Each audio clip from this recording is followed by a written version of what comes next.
o aguantar la gran primera zona de soporte, el SP500. Estamos en un gráfico 15 minutos, vamos a poner un gráfico como decíamos antes 4 horas, ahí lo veis mejor. Todavía no está claro si va a perder esta zona. Si la pierde, como decíamos, es muy probable que veamos avances adicionales hacia la cota de 4.800. Esto vendría a representar en una corrección, no estamos hablando de grandes movimientos, entre un 1 y un 1,5, un 1,70% de potencial caída adicional si se pierde esta zona de suelos, y aún así nada habría alterado la estructura del SP500 que se inició en el mes de octubre de 2023. Por el lado del Nasdaq estamos también en ese nivel clave que decíamos antes, pero más allá de la propia directriz hay un nivel de soporte muy fuerte en torno a los 16.900 puntos como eje central, y yo creo que mientras no se pierda este suelo no tiene sentido plantear correcciones hacia cotas más bajas del estilo de los 15.700, 15.800 puntos, que no sería ni más ni menos que una corrección desde los mínimos de este gran impulso que hemos tenido durante los últimos 3 meses, una corrección, como veis, del entorno del 50% del movimiento expansivo que se ha vivido en el último trimestre. Recordad que hay divergencias bajistas en términos de indicadores diarios como en el SP y en algún otro índice de renta variable. Para el lado de los small caps ya hemos dicho que todo lo que sea alejar expectativas de recortes de tipos tendría un impacto negativo. Aquí estamos viendo un gráfico diario. Si pusiésemos un gráfico 4 horas ya vemos que la reacción en el día de hoy no es buena, tampoco es que sea un problema gordísimo, y estos mínimos que se alcanzaron recientemente en torno a los 1.900 puntos creo que es un nivel a vigilar muy de cerca. Es el 38,2% de Fibonacci de todo el proceso impulsivo.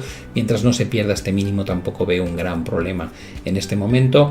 Hemos tenido el comportamiento del petróleo que hemos analizado antes, que no tiene mucho sentido que lo sigamos analizando. Ya hemos dado una visión y la importancia que tiene como evolución en los riesgos geopolíticos. Por el lado del euro dólar, como veis, volvemos a atacar la parte inferior, es decir, el dólar se ha fortalecido. La razón es sencilla: cuando te dicen no vamos a bajar tipos en marzo, probablemente estamos alargando ese posible evento de bajada de tipos casi hasta mediados de año, y eso hace que la divisa que mantiene los tipos altos pues se vea favorecida. Por tanto, el dólar no ha salido fuera de su estructura. Ahora tendremos que estar muy pendientes de lo que haga en la banda inferior de esta cuña, pero recordad que además de eso tenemos la gran directriz que une los mínimos crecientes desde octubre. Si os fijáis, este movimiento al alza en el euro dólar desde los mínimos de octubre no es ni más ni menos que paralelismo a la tendencia que estamos comentando, por ejemplo, en el Nasdaq. Lo razonable sería que si se rompen estructuras por parte de las bolsas y finalmente ceden soportes claves y empezamos a ver correcciones mayores, veamos un comportamiento similar por el lado de las divisas. Daos cuenta que el dólar tiende a funcionar de moneda refugio en entornos de inestabilidad. Entendemos como inestabilidad cuando los mercados corrigen. Por tanto, si hubiese una señal adversa por el lado de la bolsa en el corto plazo, probablemente el dólar tendería a buscar un mayor fortalecimiento. Y ya por último tendríamos el comportamiento del bono estadounidense 10 años. Como veis, no ha cambiado en absoluto el aspecto. Estamos viendo un gráfico diario. Puede ser que la idea que transmite hoy Powell no están tan cerca las bajadas de tipos, pero viendo que este tipo de mercado descuenta no ya lo que va a pasar en el corto plazo, sino en el medio y largo plazo, mientras haya una sensación de que los tipos van a bajar este año, no sería nada raro que este indicador tienda a avanzar hacia la cota de 3.25, 3.50, y solo revertiría hacia arriba si realmente empezásemos a ver niveles de inflación que repuntan respecto a los niveles últimos publicados, o empiezan a estabilizarse señales inflacionistas como podría ser la ampliación de una guerra en torno a Oriente Próximo, ¿no? Que tendría un efecto muy nocivo en las fuerzas de oferta y por tanto se vería reflejado automáticamente en una menor probabilidad de bajadas de tasas, y eso sí haría que el bono en términos de rentabilidad repuntase de forma clara. Recordaos también que vigiléis el comportamiento del sector bancario. Podéis mirarlo en este indicador, el KBW de los bancos regionales. Probablemente sea una forma bastante sencilla de monitorizar todo lo que ocurre en el sector, y vigilad concretamente este nivel. Creo que es muy importante la zona pivote que se generó entre los últimos mínimos y los máximos anteriores. Es decir, aquí teníamos estos techos y aquí tenemos estos suelos que estamos ahora otra vez volviendo a ellos. Si se pierde esta zona es cuando hay alto riesgo de ver liquidación de posiciones y rotaciones hacia cotas más bajas. Podéis seguir también nombres individuales y especialmente, como no, seguid de cerca lo que ha pasado con New York Bancorp, que bueno, ha tenido un castigo brutal en la sesión de hoy. Estamos hablando, como decía antes, de correcciones que rondan el 40%, el 38% más o menos en este momento, y que cotiza en los mínimos de prácticamente las últimas 2 décadas. Si esto va a más, si empieza a torcerse la situación y empezamos a ver desplomes adicionales y rápidos, fijaos que aquí sí que hay un volumen de liquidación muy importante, similar a lo que ocurrió en esta época. Si esto va a más, probablemente se va a trasladar la presión al resto de bancos y al sector en su conjunto. Y luego están muy atentos también al comportamiento de lo que ocurra con las tecnológicas. Hemos visto la publicación de Microsoft, fueron datos muy buenos y a pesar de eso estamos viendo correcciones significativas en la sesión de hoy, más llamativas todavía si cabe lo que está pasando en Google con esta caída que hemos comentado antes, que en términos porcentuales no parece mucho pero es enorme. Es decir, el hecho de que tengamos desde los cierres de ayer una corrección de más de un 7% en Google, creo que es muy llamativo, sobre todo con este gap inmenso que ha dificultado, digamos, proteger las posiciones en el corto plazo. Mañana empezaremos a conocer datos al cierre de mañana, creo que es publica Apple y Meta, así que atentos a ellos. Mejor estructura en Meta que en Apple en este momento. Esta está alcista, la de Apple es más lateral.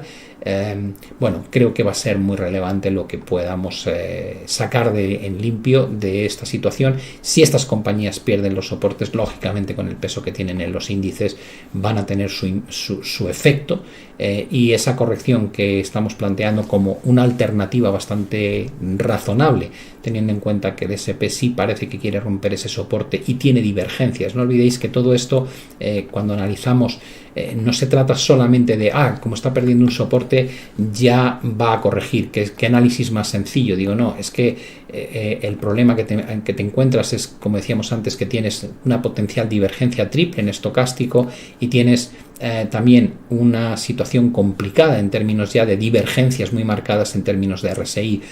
Si esto lo combinas con un gráfico semanal, descubres que las señales están muy saturadas por arriba, con lo cual ese riesgo de corrección empieza a ser más severo. Y si lo miras en términos mensuales, todavía te queda margen, pero no estamos aquí abajo, estamos ya en la cota de 80, que hemos visto en muchas ocasiones llegar a niveles mucho más altos, pero como es lógico, hemos consumido parte del combustible de la subida en lo que ha pasado en el último año y medio, prácticamente desde los mínimos del 2022, y a medida que esto vaya coronando aquí arriba, junto con unos semanales más cargados de sobrecompra y unos diarios que marcan ya divergencias, pues el incremento del riesgo es más notable, ¿no? Y tenemos que tener en cuenta eso dentro de nuestros juegos. De momento esto solamente es una corrección, pero abre una expectativa de movimientos hacia cotas más bajas, salvo que tengamos, como siempre, un comportamiento estelar de compañías que pesan mucho en los índices, como pasa con esto que va a publicar ahora de Apple y de Meta, que puedan salvar los muebles. Pero ya habéis visto que los resultados de Google y de Microsoft no eran malos, y a pesar de eso el mercado ha reaccionado tomando beneficio en esas posiciones, pese a que no había ningún pero a la publicación de estas compañías que son líderes del movimiento de la bolsa americana. Como siempre, agradeceros a todos que hayáis participado y aguantado tanto tiempo esta retransmisión en directo. Creo que el marzo va a ser interesantísimo, porque da la sensación de que si hay un momento en el que la Fed esté dispuesta a ser más clara con respecto a cuándo bajan tipos y qué hacen con el programa de QT, va a ser entonces. Además, cada 3 meses actualizan el análisis de sus previsiones de crecimiento, de inflación, de desempleo, con lo cual vamos a tener ahí un sinfín de información nueva, y mientras tanto vigilad esos datos de inflación, que van a ser muy interesantes. No parece que los datos de empleo vayan a cambiar mucho en 2 meses, con lo cual casi todo va a depender de los datos de inflación. Y ya os lo ha dicho Jay Powell, vigilad el beige book. Es un dato que se publica y que no tenéis que leer el informe. Si abrís el informe os va a dar un bajón, es enorme, pero cada banco regional intenta sintetizar en una frase todo el informe de cada distrito.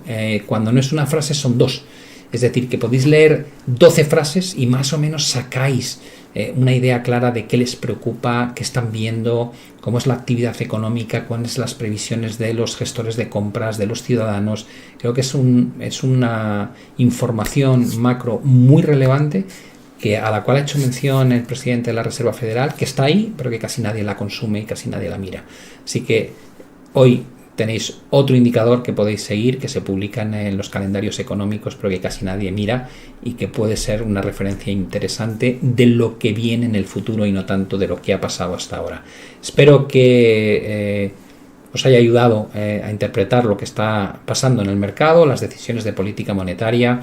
Recordad que hay alta probabilidad de corrección, aunque no parece más que eso una mera corrección, pero no sería raro que, alejando la expectativa de recortes de tipos, el mercado se quede un poquito frío durante las próximas sesiones. Suerte a todos, como siempre, con las inversiones y nos vemos ya en la próxima emisión. Un saludo cordial. Hasta la vista.